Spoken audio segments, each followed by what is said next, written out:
What's up, guys? In this video, I want to discuss the Andrew Tate, Tristan Tate emergency meeting podcast being back.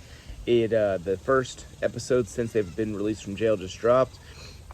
It said right now, before I just making this video, it said it had 4.1 million views. That's wild. I know it had at one point over 400,000 people watching live. So that's outrageous numbers, not just for Rumble's sake, but for just live viewership in general. So that's awesome.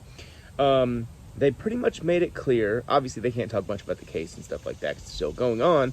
But some things I took away from it. Andrew said that he thought he was pretty confident, it seemed like, that they will pursue charges. So the whole defense of, hey, they're not going to, they haven't even been charged. They haven't even been charged, even though that right now is true and it is a valid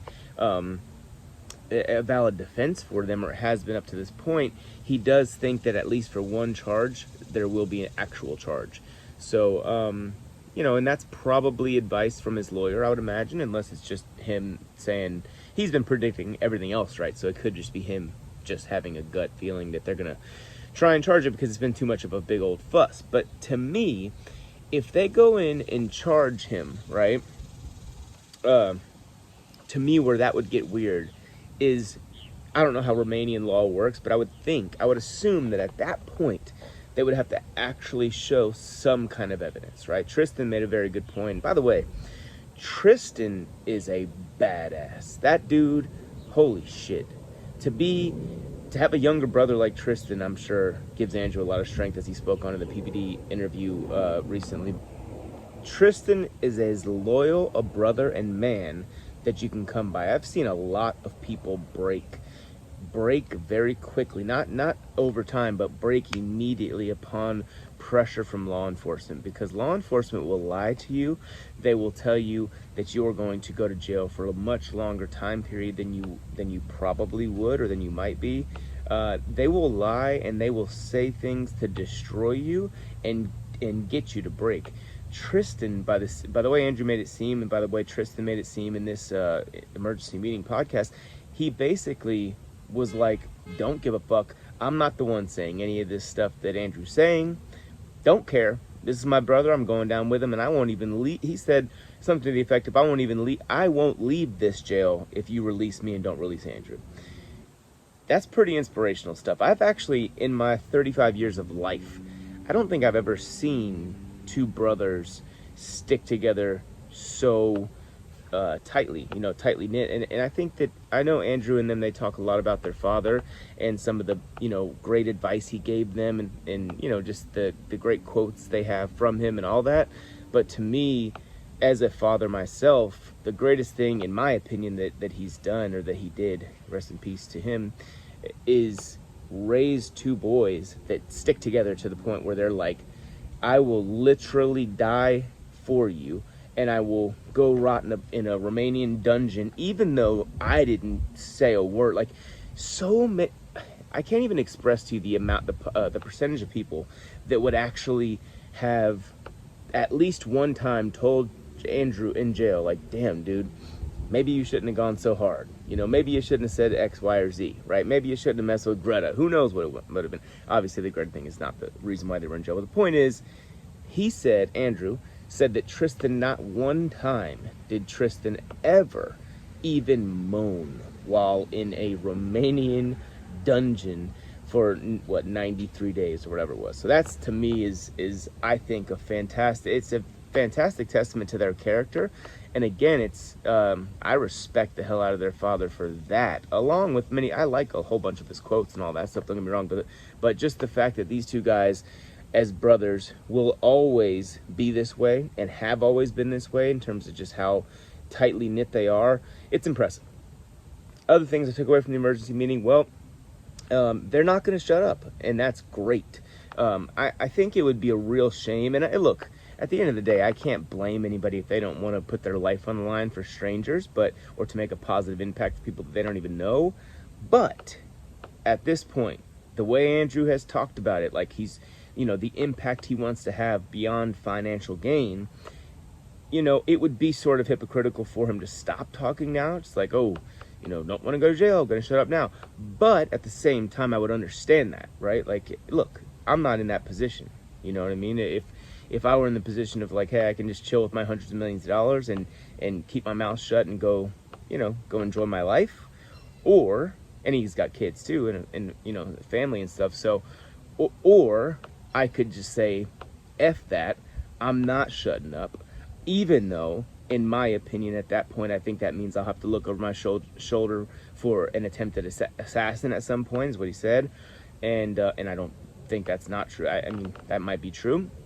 And also, we know they will put him in jail. The funny thing, too, everybody debated about like what the charges might have been for, what evidence they might have had on them, and I want to bring this up because the only piece of evidence that I've ever acknowledged was when Andrew said that he would make the girl fall in love with him and blah blah blah, right? And like they would get rich together. So Andrew said that, I don't know, I think it was like 3-4 years ago, right? Well, Tristan made clear in this emergency meeting podcast that they have only been being charged from the alleged illegal activities that they've engaged in are quote unquote from like the last year or two, right? Like, so super recent. So that immediately throws out that Andrew saying that, right? Like saying, oh, I make the girls fall in love with me so we can get rich together, because that's technically, I think, would fall in the category of lover boy in Romania.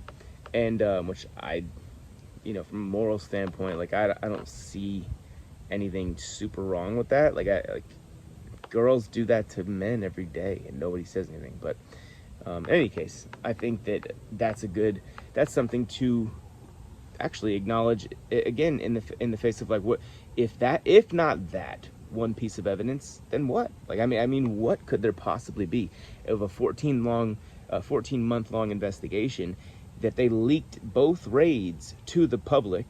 What could there possibly be evidence that they haven't shown? To me, it's very unlikely that there's any evidence. But yeah, I think that it's good that the Tates are going to keep talking. I think it's important. I would like to hear more from Tristan because I think he's a very underrated dude. I think he's extremely intelligent. I think he's got a big fucking pair of balls on him, no homo. And I think that he is a smart guy. And I, if he's going to be in the position where he's willingly taking the bullets, I mean, get out there and do some podcasts yourself, because you are a G, right? Top T, if you will. I hadn't really ever paid too much attention to content from Tristan himself, but I will say, just since he's been out of prison, I'm a Christian, so maybe there's a bias in that regard because Tristan's still a Christian. But to me, he just seems like he's his own man. He seems like he actually handled jail almost better than Andrew, and I'm using that Andrew's own words to sort of come to that hypothesis, if you will, in terms of like he was just like, don't give a fuck, going to sleep, just like whatever, didn't care. He was like, bro, I'll sit here with you forever, I don't care. Never one time said, man, Andrew, you put me in here. Nope, don't care. Like, it seemed like he was very nonchalant. That's just different personality types or whatever. And Andrew did make a good point saying he couldn't be that way if Andrew wasn't the other way, and it's a great balance. It really does make you wonder why, or why aren't more brothers that way? I wish I was, with my brothers. And so anyways, but yeah, man, I think that these two guys are awesome. I like them a lot. I think I really genuinely believe they're good people, and I believe that they're innocent. I think that it's super brave of them and right on brand that they're going to keep talking their shit and speaking truth, because I mean, at the end of the day, this is my problem with Joe Rogan, right? Like, Joe Rogan said at one point, if you have FU money, what's the point of having FU money if you're never going to say FU? Rogan used to say FU a whole lot more. He's really sort of, in my opinion, bowed a little bit down to the mob in the last, year or so. Whereas Andrew Tate, his meteoric rise was because, yes, he did have FU money, and all he was saying was FU, you know what I mean? And there's one aspect that Andrew has not talked about, and maybe he just doesn't know about this, that's possible, is exactly who the Matrix, they are.